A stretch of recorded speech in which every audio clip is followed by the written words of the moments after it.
They say moving to a quiet neighborhood brings peace. I believed that until I met her. What started with one bark turned into a full-blown war. Fines, lies, even sabotage. But in Hillcrest Ridge, justice came with a wagging tail, a security camera, and just the right bark at the right time. This isn't just a story about a dog. It's about standing your ground even when peace has a clipboard and Crocs. I moved to Hillcrest Ridge, Arizona, for peace. After a messy divorce and the kind of burnout only a 70-hour work week can bring, all I wanted was quiet.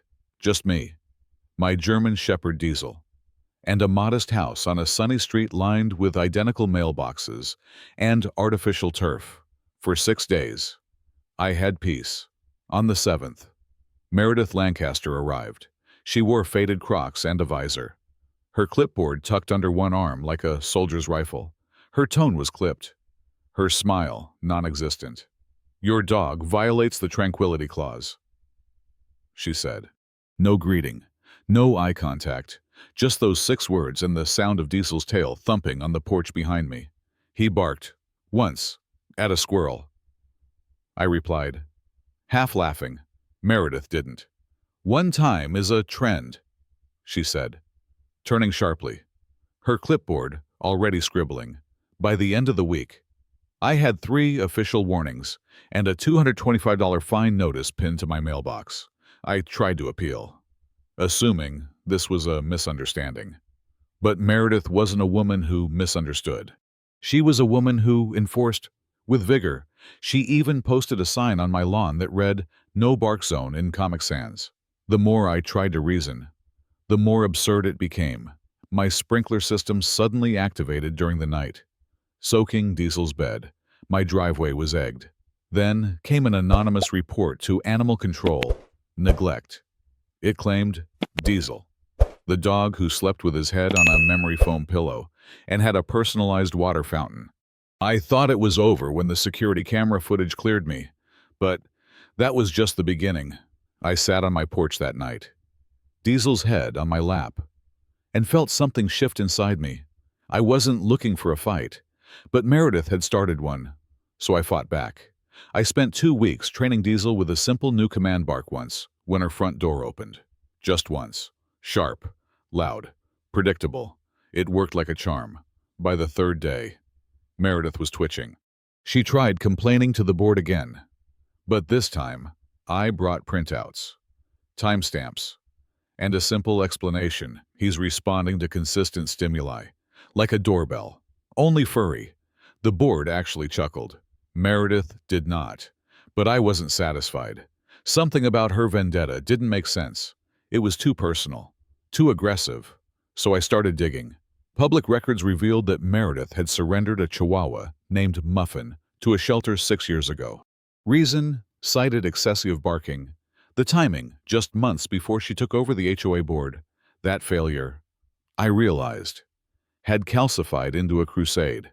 Still, the turning point didn't come until I met Reggie, our mailman. Reggie loved brownies.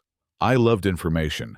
One day, over a tray of double chocolate fudge, Reggie casually mentioned that Meredith often forwarded fines to her own email before sending them to the board. That didn't sit right. I checked my violation notices. Sure enough, the sender address had been edited, a subtle switch from official HOA servers to something else. I set up a sting.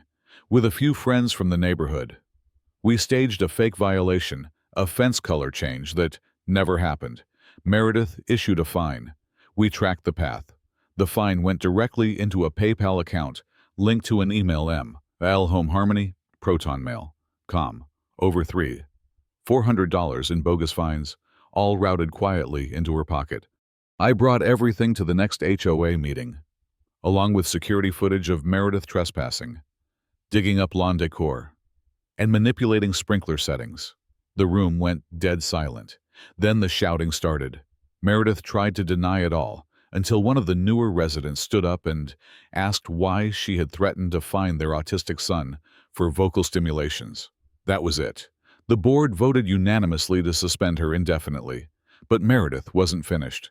She returned a month later under the name Linda F. Advertising guided community wellness walks. No one showed up. She created a burner email called Sound Patrol 57 and tried to file new noise complaints. She even organized a silent sit-in on her lawn with folding chairs and a chalkboard that read, "Respect the peace." It rained. Eventually, her house sat empty. No offers came. Not until a retired couple bought it, both veterans, and with them, a service dog named Muffin Tooth. The irony was divine, but the story didn't end there. At the next HOA election, I was nominated to join the board. Reluctantly, I accepted. We overhauled outdated bylaws, repealed clauses like no barking, 7 a.m., 10 p.m., and replaced them with rules grounded in empathy and common sense. Diesel was voted king of Hillcrest Ridge at the summer block party. He wore sunglasses and a velvet cape. I watched as our community transformed. Neighbors who once whispered now waved. People who had stayed inside started organizing potlucks. The fence between my yard and the house next door came down. We built a shared garden. Still, late at night, I sometimes sat with Diesel and thought about Meredith.